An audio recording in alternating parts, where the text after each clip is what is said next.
Thanks for joining me today. I'm here with Rachel Dickey, mother of four and coach and mentor to young kids. Thanks, Rachel. Absolute pleasure. Thank you for having me.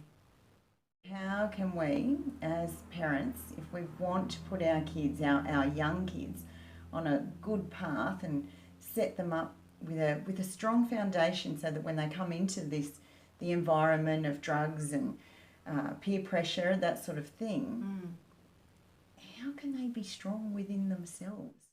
That's a really good question, and I think it's such a important question for, for kids to be able to know that they do have that choice. So when you work on your self-worth, I mean, and most kids, I think a lot of adults don't really understand when you say, how's your self-esteem going? How's your self-worth? It's like, I don't know, no one seems to invest any time into that because we're investing outward all the time. And children do the same thing. Like they get to wherever they're going and they invest outward to their peers. So to take that 5 minutes of daily practice even to start going within yourself through simple techniques, like things that come to my mind is just to be able to learn how to ground yourself enough, and that's simply through breathing techniques or visualization to know you're strong in your feet, you're strong within yourself. So it starts with, in my mind, it starts with that ability to self-calm and be present. First and foremost, because the moment we get up, we're like, right, what do we got on? Where are we going? The feet are on the floor. We're out the bedroom door. We're into the day. The mind's already been going for a little bit longer. The moment you're sort of becoming awake. So to be able to take those few minutes to be present enough to be able to say, well, this is my day. This is where I'm going. This is how I feel. This is what I'm, feeling great about. Start with positive thoughts, that type of thing. It builds, so it's something very small, and you think, oh, well, it's only a few breathing techniques, how's that going to benefit me? But over a period of time, it develops and it grows, and that becomes confidence within you because you've taken that time out to be just with yourself and alone with your thoughts. And so we could do this in the morning when we go in to wake up our young kids. And I know it's crazy busy time, but could we just take maybe 1 or 2 minutes to do this with them early in the morning? I think it'd be absolutely fantastic way to start the day, and just to get them into that routine of not rushing out the bedroom, getting into the television or whatever that households allow their kids to do first thing in the morning, and then again last at night. So make that part of that evening routine where you're ready for bed, brushing your teeth, reading books, whatever it is that you normally do, but to also take a few minutes just to reflect on your day, and not to be worrying about the things that didn't go quite so well, but to really take a moment of those small achievements. And it could even be the fact that you said something nice to someone else. It doesn't have to be a massive achievement in the day. It doesn't mean you needed to have a merit award. It doesn't mean it needed to come from outward. Right. It's how you handled yourself during that day, through a simple, act of kindness, for example, and really feel good about those things. That brings that goodness about who we are. And when you naturally start doing things that make you feel good, it just multiplies into this beautiful energy of who yourself is, and that's what self-worth is all about. I like that that's about what you've done within you, and it's not about what you've achieved, what you've done today. It's not about that, but rather who you've been today. Absolutely, who you've been. That's who you are. So when you are your true self more often and you're patting yourself on the back for it, it's building it. So those blocks are getting larger.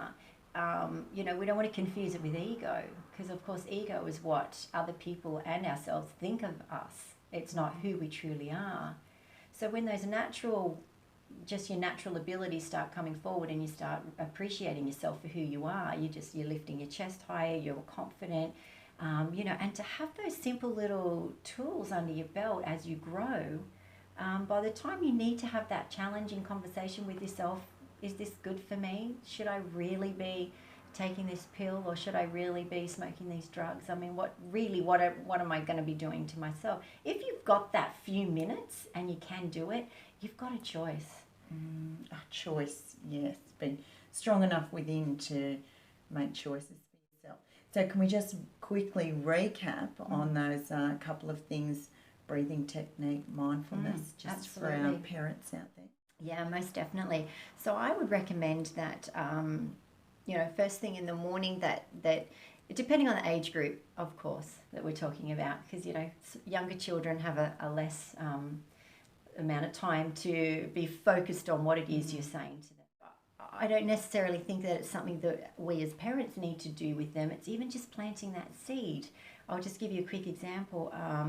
I coach a beautiful little 5-year-old boy, and his mum thinks that he's not listening and not taking anything in. And we've done a snake breathing technique with him. So it's breathing in through the nose and just holding the breath for a little bit and then breathing out to the sound of a snake. And he absolutely loves it. And he's been able to self-calm 3 times during this week with that technique and just ask the whole family to let him be. So he can actually take control of himself and be in his own, control, I suppose, and not let it get out of to this where he's not coping or he's getting himself into some sort of trouble. So that makes great sense to me, to give kids some pictures to work with. Like it can be hard to just teach them to breathe and focus. Exactly. What does that mean? So tell us a little bit more about what that looks like, so that we could, if we go to talk to our child, what can we say to help them with the process? Yeah, again, I would really, because being the parents, you know your children better than anybody, is to maybe pick that animal that they are really attracted to, and use that animal's technique. For example, like we're doing here with the snake. If your child's a little bit older and needs to feel like that's a little bit more grown up for them, the breathing technique of breathing in through the nose for the count of 4, holding the breath for the count of 4, and then releasing the breath for the count of 4. So the focus here is just simply on the counting and the inhale and the exhale. And it's immediately just, even if you only do it twice, it's better than not doing it at all. Yeah. So age-appropriate examples, really. The animals are great for the younger children. Using the counting technique for the kids that are a little bit older and want a little bit more out of that practice, if you like. And just some simple visualization. Again, you can use the images of favourite things like trees, for example. Most kids love trees and love to climb them and be amongst them.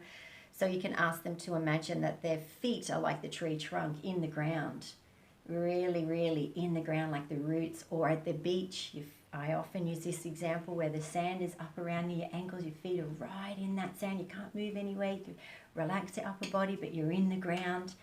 So all these little visualizations takes that child to a place of somewhere they love to begin with, and giving them that sense of being in the earth and grounded. So there's the grounding there, the breathing is relaxing the physical self, and it's relaxing the mind because they're not thinking about anything except either the snake or the counting. Really, really simple, and only needs to be a couple of minutes, not whatever you can get in terms of focus is better than nothing at all. But the morning is such a great way to start the day before going off to school, just to having that little session of breathing and grounding and being together as well, and being focused on one another, I guess is quite special too. Absolutely. It's really beautiful to see families work together, and share that experience and just be reminders to one another. Because we're not all on the same wavelength every day. We're not all going to get up and bounce out of bed and go, right, let's do this. There's always going to be one that needs a bit of a help. And that's what families do. Fantastic. Thanks so much, Rachel. I love that you've given us some short, sharp techniques so that it might even be 1 minute in the morning. I think we can all, as busy as we all are, we can find 1 minute. So thanks so much for joining me. It's been my pleasure. Thank you for having me. Take a moment to connect to your child today. Thank you for joining us.